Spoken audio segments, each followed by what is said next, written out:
monde, bienvenue sur Sisters of the Light. En fait, la raison pour laquelle je filme comme ça, c'est que j'étais en train de...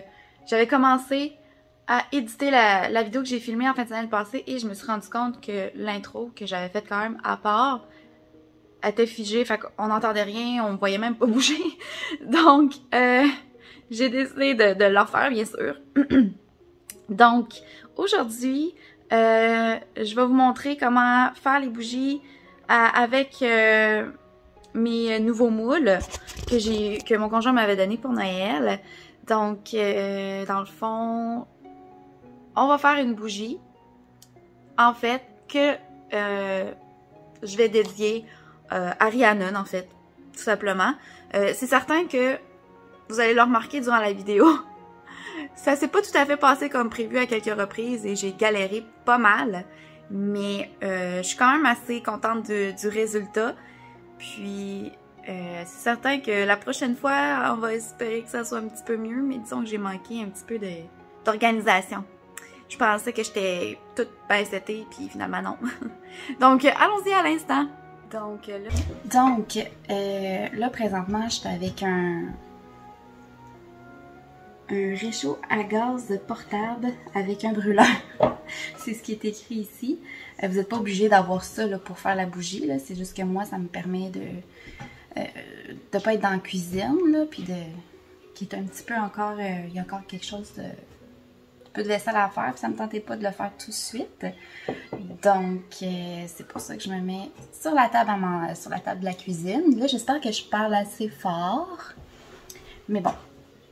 Donc, bien sûr, vous allez avoir besoin de votre kit de base ou d'instruments que vous pouvez vous servir pour faire des bougies. Donc, moi aussi, j'ai ma super tasse. Et ici, vous voyez, c'est le moule que je vais utiliser pour faire la bougie. Puis là, ben, j'ai déjà commencé un peu à installer la tige. Donc, comme ça. Par contre, ce qu'il faut savoir avec ces... moule là, c'est que ça peut quand même couler en dessous quand la cire est chaude. Donc, ce que je vais faire, c'est que je vais prendre de la gommette comme ça. Puis, je vais vraiment venir fermer le trou comme ça.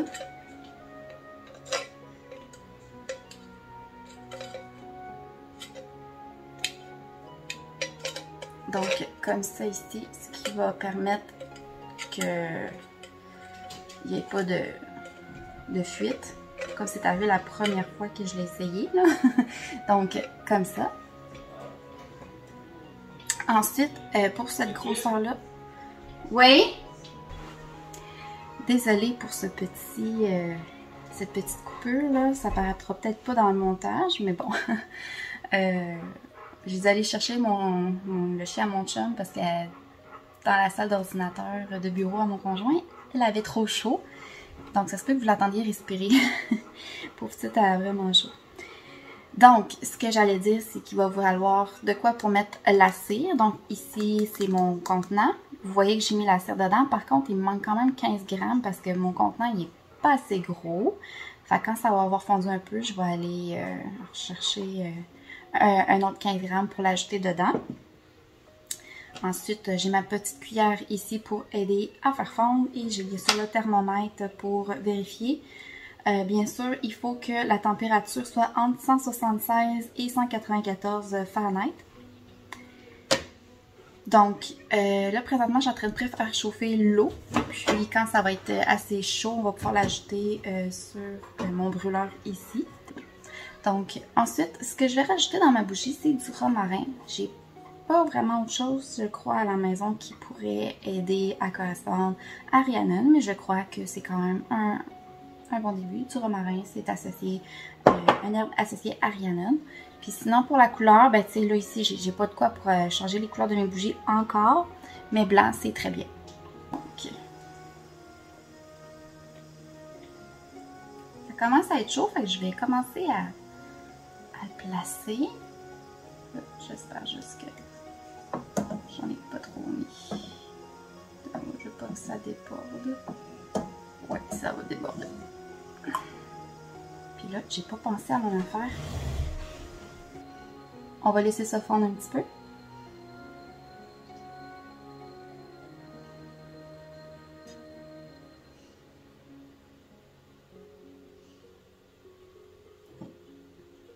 rajoute le 15 grammes.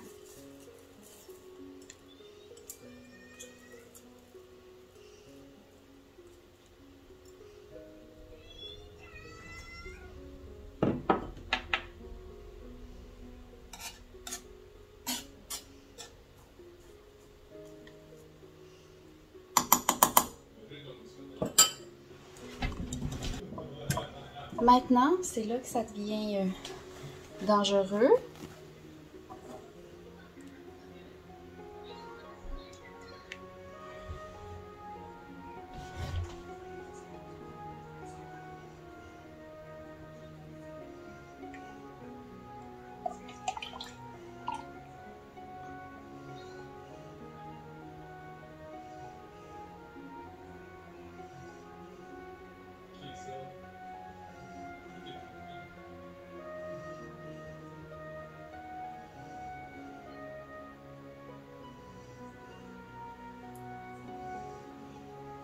Il y en avait un petit peu trop finalement. Je vais juste...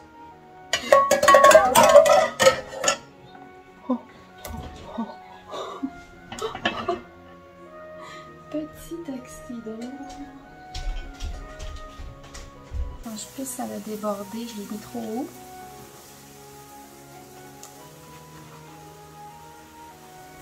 Donc, vous le laissez reposer un petit peu à l'air ambiant. Pour qu'il... on y touchera pas. On va laisser ça comme ça.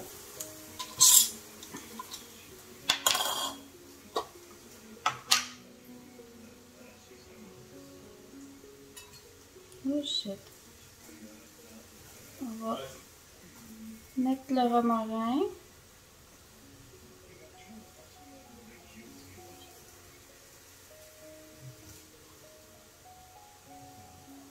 Puis là, je vais utiliser ça. Attends, là. Oh, ça marche pas très bien ce que je voulais faire. Un petit peu. Ça descend. OK. Fait qu'on y touche plus, puis je vous reviens tout à l'heure. Donc, pendant que la bougie se met en temps refroidie, pour qu'elle soit température pièce, 3 choses importantes, dont une qui était primordiale de ne pas oublier, et que j'ai oublié. Et je tiens à m'excuser pour les voix de mon chum en arrière. Il sait que je filme une vidéo, puis il parle pas moins fort alors qu'il y a un micro. Alors, désolé.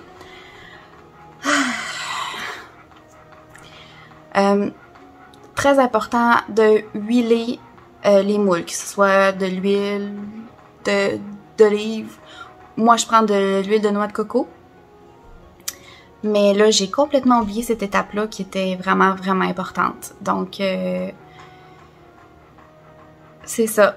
Ne vraiment pas oublier d'huiler vos moules. Ensuite, bien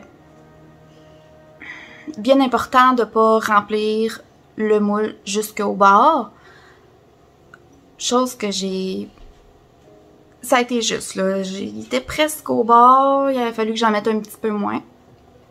Ensuite, autre chose importante, j'ai mis vraiment trop de cire. Pourtant, je veux dire, pour ce cylindre-là, c'était 280 grammes. Et c'est ce que j'ai mis de cire. Donc, je trouve ça un peu spécial, mais bon, bref. Il y en avait trop, puis j'ai fait l'erreur de redéposer. En fait, vous avez dû sûrement le remarquer. Je ne les couperai pas au montage pour que vous puissiez voir.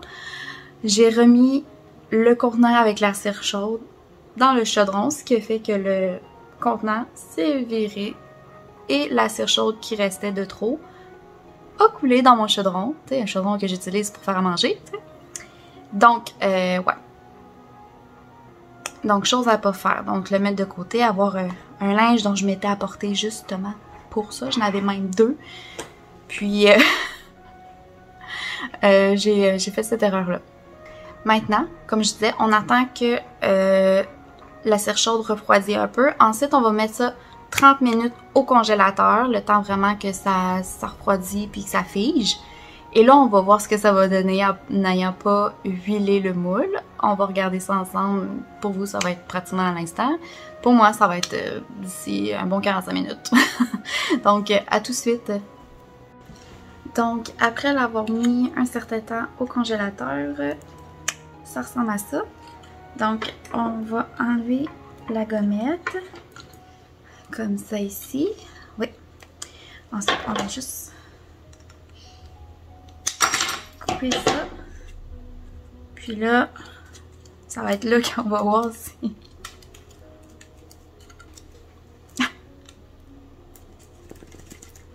Je sens qu'il bouge, mais... Oh! Je l'ai eu! Et voilà! Donc, c'est ce que ça donne. On voit que tout mon romarin est resté en dessous, mais bon. Ouais, qui s'est un peu dirigé ici, mais ça ressemble à ça. On voit que ça l'a craqué. Par contre, ça se demandait si l'intérieur est bien fiché, mais ça devrait. Donc, je vais juste faire un petit ménage rapidement. Donc, une fois que votre bougie de Rhiannon comme ça est figée, vous pouvez prendre soit un couteau ou un atamé et écrire son nom.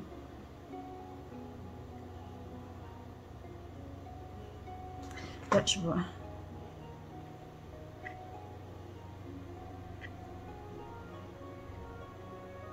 Pause ici.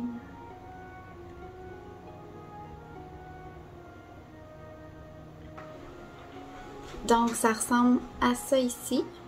Et donc, c'est une chandelle que vous allez pouvoir faire une offrande pour votre déesse. Moi, j'ai fait Rhiannon pour aller avec la vidéo dans la fin de semaine passée. Donc, dernière chose à faire, c'est couper ça ici. Et là, c'est vrai, c'est fini. Vous pourriez mettre d'autres symboles dessus aussi. Là, ça, c'est comme vous voulez. Donc, j'ai eu un peu de misère aujourd'hui, mais je croyais que ça allait m'en sortir un peu mieux. Mais bon, c'est des choses qui arrivent, des imprévus. En tout cas, on a réussi quand même à faire quelque chose qui allait bien pareil, là, qui a quand même bien fonctionné. Donc, sur ce, on va se dire à la prochaine pour une autre vidéo. Bye!